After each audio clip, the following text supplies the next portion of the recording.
Oke, halo teman-teman, kembali lagi di Om Hekintos ya. Di kesempatan kali ini kita akan membahas lagi mengenai Hekintos di PC Ryzen. Jadi beberapa hari yang lalu ada teman kita yang mencoba menginstal Hackintosh di Dex Mini X300 ya. Ini di sini saya tampilkan layar PC-nya ya di Ryzen AMD website ini. Dia pakai PC ini ya, Dex Mini X300 series. Nah, yang dipakai di PC ini mainboardnya adalah X300M STX ya, seperti ini. Ini soketnya itu AM4, terus apa ya, DisplayPort HDMI, konektor displaynya, dua NVMe slot ya, M.2 M.2 semua, 2280, ada dua, satu M.2 untuk WiFi, ada SATA-nya juga ya, sama USB tipe 32 ya, USB portnya 32 Gen 1 ya, Type C. Ya, seperti ini portnya, satu Type C, satu Type A yang depan, yang belakangnya dua tipe A 32, 31 ya ini, sama 2.0. Jadi total ada 4 port ya, 4 port, 6 port bersama 7 port, 3 USB 3 sama 4 USB 2 ya. Seperti itu. Oke, jadi gimana sih settingan config-nya? Kalian bisa tontonin video ini sampai selesai. Oh ya, untuk Dex Mini ini dia tidak memakai eksternal GPU ya. Dia jadi cuma pakai iGPU aja ya, iGPU aja ya. Dia pakai seri spesifikasinya ini ya, kalian bisa cek ini spesifikasinya. Dia pakai 1638, ini Vega 7 ya teman-teman ya, Vega 7 ya. CPU-nya pakai 6 core Ryzen 5 5600G. Mobilnya X300M STX. Chipsetnya itu Bixby ya. Name chipsetnya ya, Bixby. Setelah itu apalagi ya? Nah, ini WiFi-nya nggak ada, SATA-nya juga nggak ada, dia nggak pakai. USB-nya 3131 ya teman-teman. Yang disebutin di sini 32 itu yang Type C aja ya. Ini ada nggak 32 ya, Type C. Tapi di device ID-nya dia terbaca 31.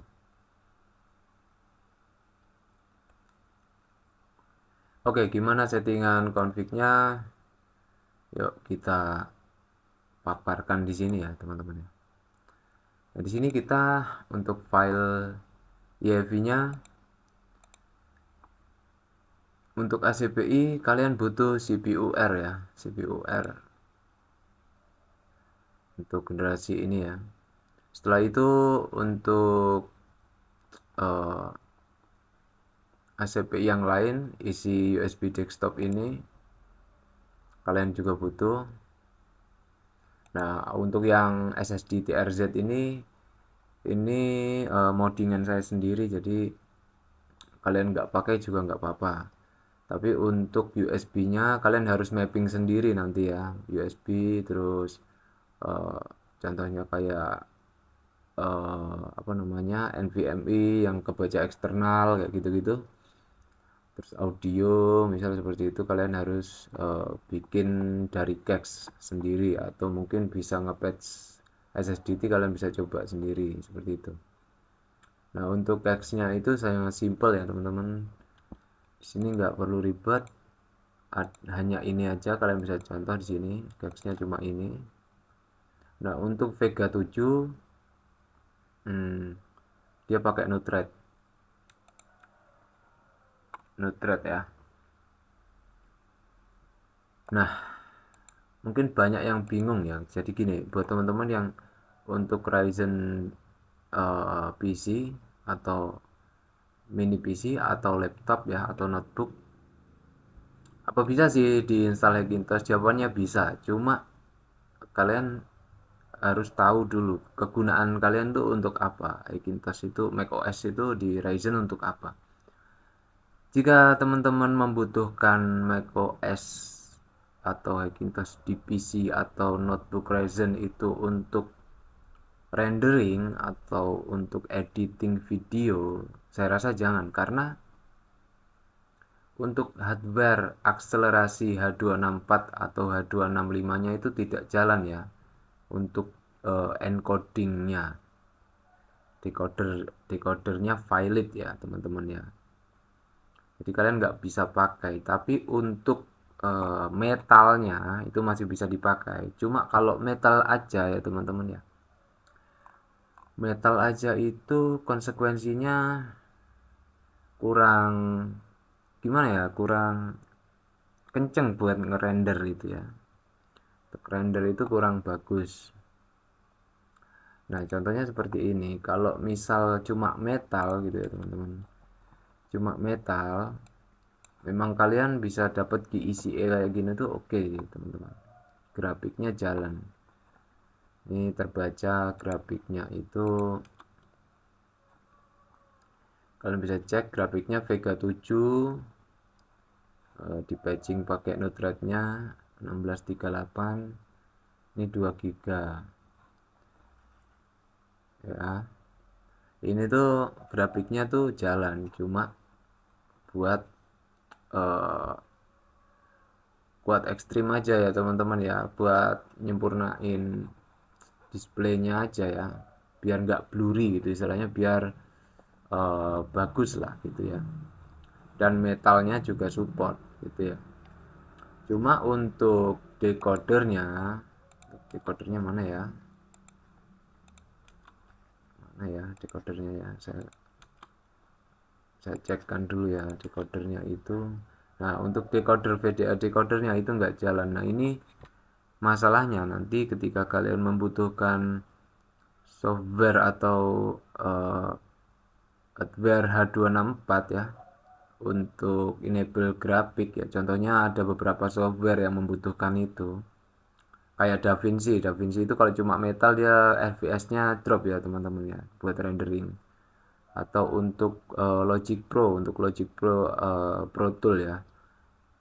Itu kendalanya itu untuk video playback ya. Kalau kalian pakai playback videonya ya itu nggak bisa.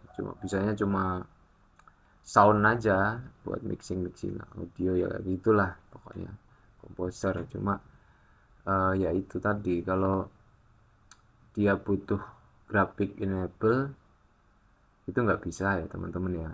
Jadi itu konsekuensinya untuk Ryzen Hackintosh, untuk Ryzen iGPU ya.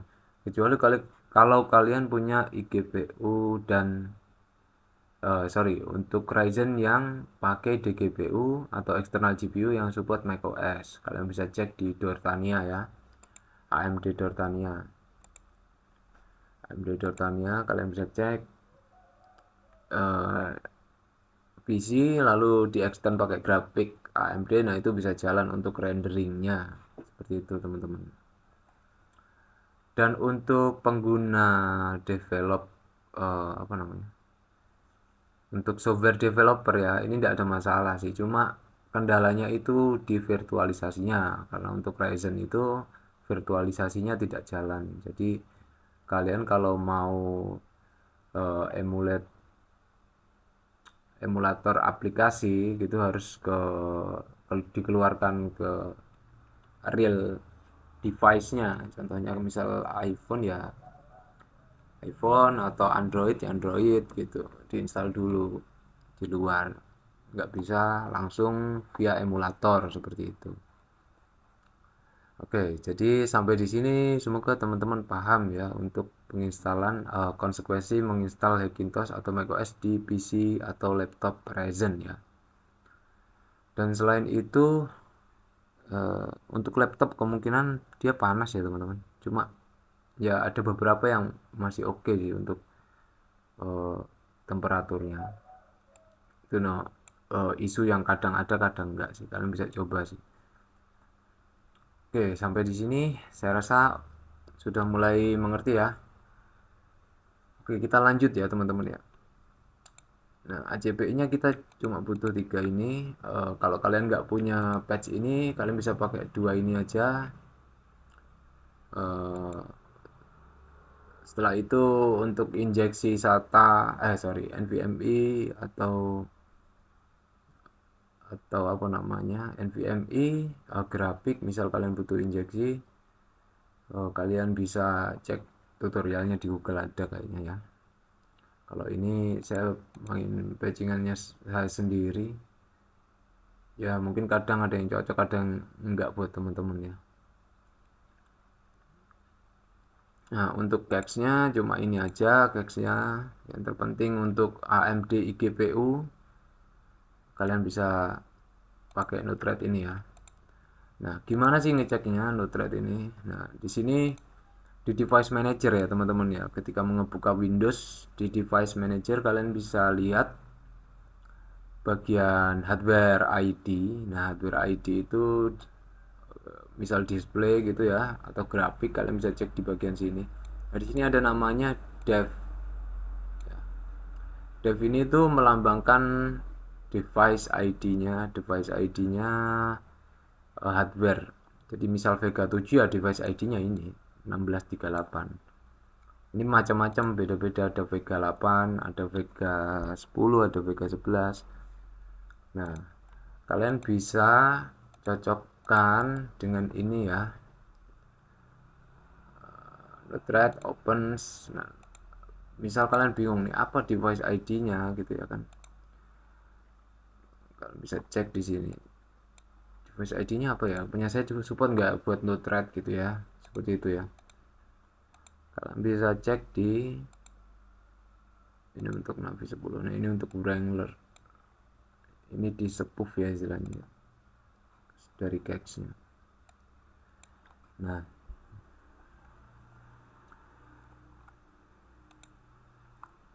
seperti ini ya. Di sini ada namanya vendor dan device ID. Saya jelaskan ya supaya kalian paham. Ya, di sini ada, kalau tadi kan kita cek di situ 1638 ya. 1638 itu kan ini kan ya. Ini itu yang 1002 itu vendornya ya. AMD itu pakainya 1002 dan device-nya itu ini.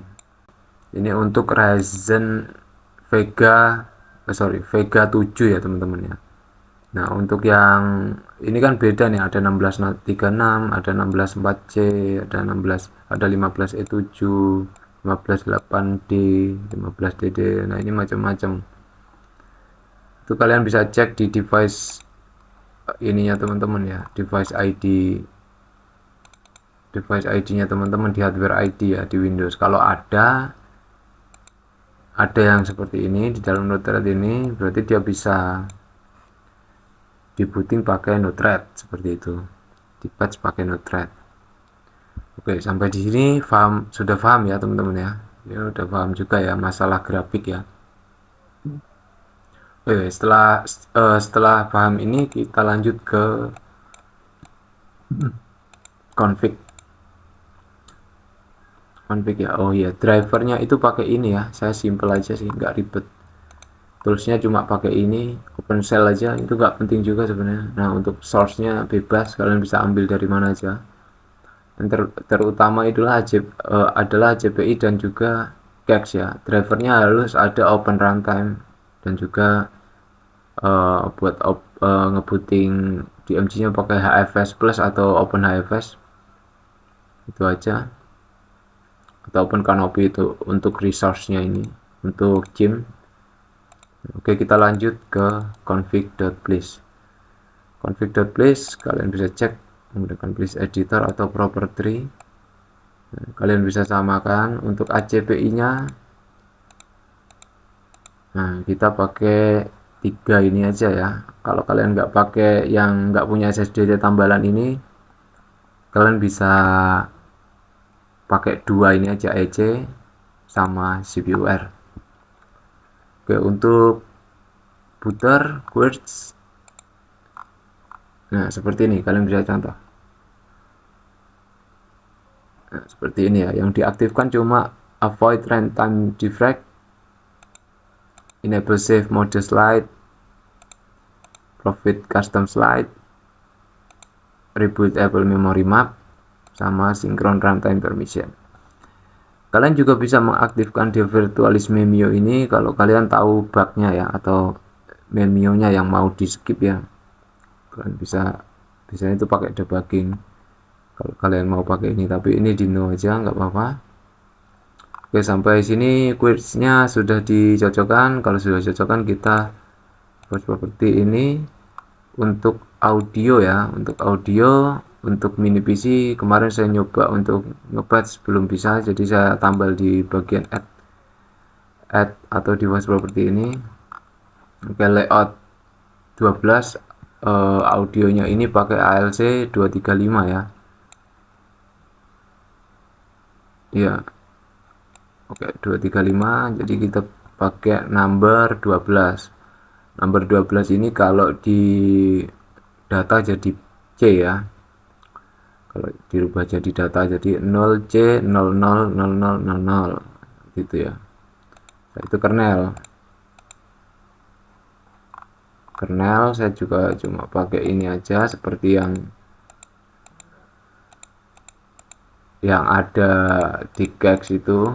Kexnya cuma ada berapa itu. Nah, lalu virtual SMC sama itu yang penting, Apple ALC, MC decoder, Bluetooth fixup ini untuk Bluetooth USB kalau kalian butuh, AC enabler ini kalau kalian butuh. Ini nggak apa-apa nggak dipakai AC enabler ini untuk perbaikan baterai sebenarnya. Null Ethernet ini untuk e-service biasanya. Node-RED ini untuk grafik. Power management AMD ini untuk AMD Power Tool.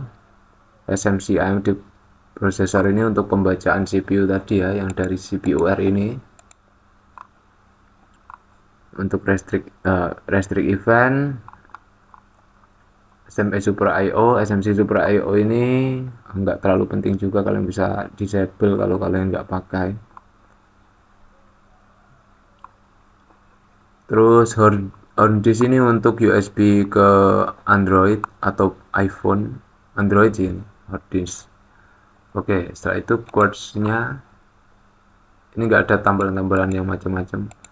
Ini cuma adanya di patch aja. Patch saya cuma yang dibutuhkan cuma 1, 2, 3, 4 kernel patch ini ya.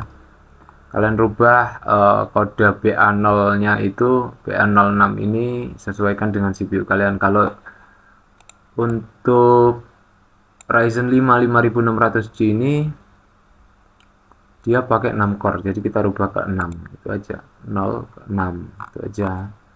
Setelah itu quartz-nya itu yang di enable cuma disabling injection, extend BT feature flag ini enable aja nggak apa-apa.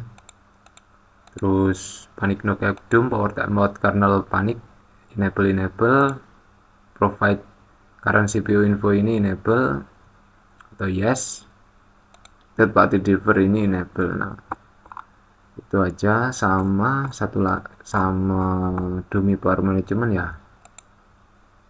Nah ini dummy power managementnya harus yes ya teman-teman ya, untuk Ryzen ya, kalau nggak yes nanti nggak bisa. Oke, seperti itu.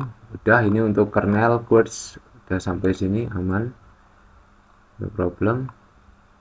Situ ke mix boot. Nah mix boot untuk yang pakai Pucim kalian bisa contoh ini, disesuaikan kalian pakai AC Dentera atau pakai dari eksternal. Kalau dari eksternal kalian bisa cek sendiri direktorinya apa di folder resource ini. Kalau ini pakai image AC Dentera Colgate, ini harus sama. Setelah itu security itu untuk scan polisinya 0, atau kalian bisa rubah bebas, ini ada tutorialnya, tapi saya bikin 0 aja biar semuanya bisa terbaca ya. Secure boot model default aja, nggak apa-apa, disable juga nggak apa-apa, problem kali itu. Oke, sampai sini sudah. Voltnya opsional sama, ini nggak ada yang perlu dirubah. Toolsnya juga pakai OpenShell Heavy aja, ini tools ya, ini bukan driver ya, tools ya. Ini dibutuhkan kalau kita pencet, kalau nggak kita pencet juga nggak, kayak driver NVRAM kayak gitu-gitu sih. Adds oke, di sini add kita pakai argumennya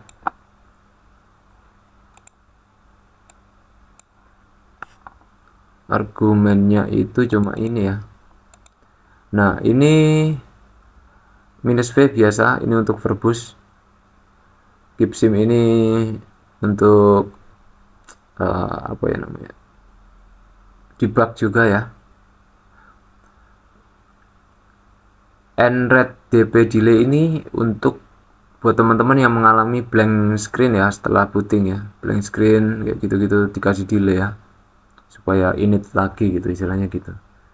Ref block media, ini ada keterangannya di rootnet kalian, node-RED kalian bisa contoh ini aja nggak apa-apa, no problem. Untuk CSR active config-nya pakai E703 atau 0308 bebas. Setelah itu udah selesai platform info. Nah ini yang sering saya infokan ya, bagi pengguna yang download dari website saya, generic platform info ini kalian bisa rubah-rubah ya teman-teman ya, jangan sama ya, ini harus kalian rubah ganti pakai OpenCore atau pakai Gen SMBIOS Master dari GitHub ya. Sesuaikan aja roomnya apa, ininya apa sistem product name-nya, sistem serial number-nya, sistem UUID-nya, ini kalian bisa samakan. MLB-nya samakan sama yang dikonvert dari Gen SMBIOS ya. Setelah itu APFS selalu pakai -1 atau ya -1 aja sih, -1 min date and min versionnya supaya bisa di load di OS bawah juga. Setelah itu apalagi ya, udah ini ya. Oh, driver itu yang saya pakai ini no, yang saya pakai cuma Open Canopy, Open HFS, Open Runtime sama Reset NVRAM entry. Setelah itu quartz-nya itu yang aktif cuma enable vector sama request boot routing ya, itu aja. Nah setelah itu apa ya, oh ini saya lupa tadi, jika kalian pakai muncul settingan di BIOS itu namanya 4G decoding, kalian bisa menambahkan NPCI sama dengan 0x2000 ya. Nah misal kalian gini, misal di mobo kalian itu 4G decodingnya itu disable gitu. Kalau disable kalian bisa tambahkan NPCI ini ya, sama dengan 0x2000. Nah, seperti ini ya. Kalau disable, kalau kalian enable, hapus saja ini. Tidak usah pakai ini. Kalau 4G decodingnya enable, tidak usah pakai NPCI. Sama untuk pengguna yang enable resize bar ya. Resize bar itu kalian harus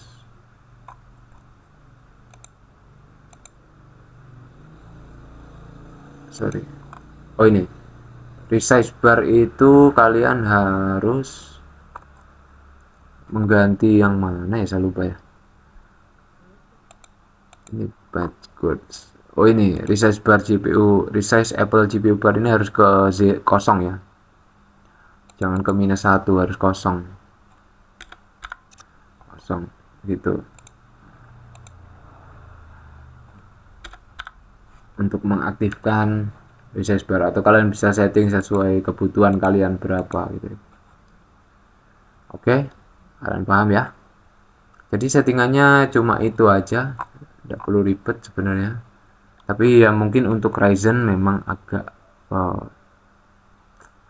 troubleshoot lumayan ya, lumayan memakan waktu juga. Kalian harus sering-sering baca juga ya teman-teman ya. Jadi segitu aja untuk config listnya. Kalian bisa contek ini. Oh ya, untuk pemilik dari spesifikasi ini, kalian bisa cek di deskripsi ya.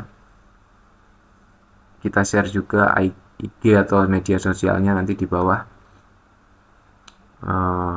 Kemarin itu dia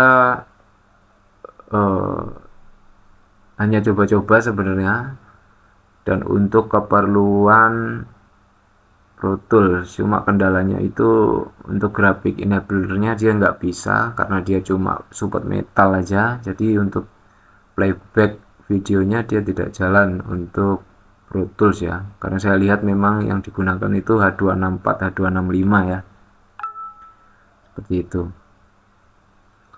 Oke, jadi videonya saya rasa sampai segini cukup ya teman-teman ya. Untuk pertanyaan device lain bisa komen di kolom komentar, atau mungkin kalau kalian butuh jasa atau support install, kalian bisa kunjungi Tokopedia atau Shopee kita ya teman-teman ya. Linknya ada di deskripsi, atau kalian bisa cek website kita di Master Hackintosh. Dan sekian dari admin ya, dari saya ya. Semoga bermanfaat. Semoga ada sedikit pencerahan ya untuk Hackintosh di Ryzen. Semoga tidak gini ya. Jadi semoga tidak terburu-buru menginstal di Ryzen, karena harus tahu dulu kebutuhannya untuk apa. Kalau untuk office aja, untuk edit foto gitu no problem sih. Tapi kalau untuk kebutuhan rendering itu lebih baik jangan ya, karena dia agak ribet nanti ya, kecuali punya eksternal GPU yang support atau eksternal VGA yang support gitu ya. Oke, jadi segini aja videonya teman-teman. Terima kasih sudah bantu subscribe channel ini, dan jangan lupa like-nya di bawah, isi komentar juga jika kalian butuh pertanyaan. Sekian dan assalamualaikum warahmatullahi wabarakatuh.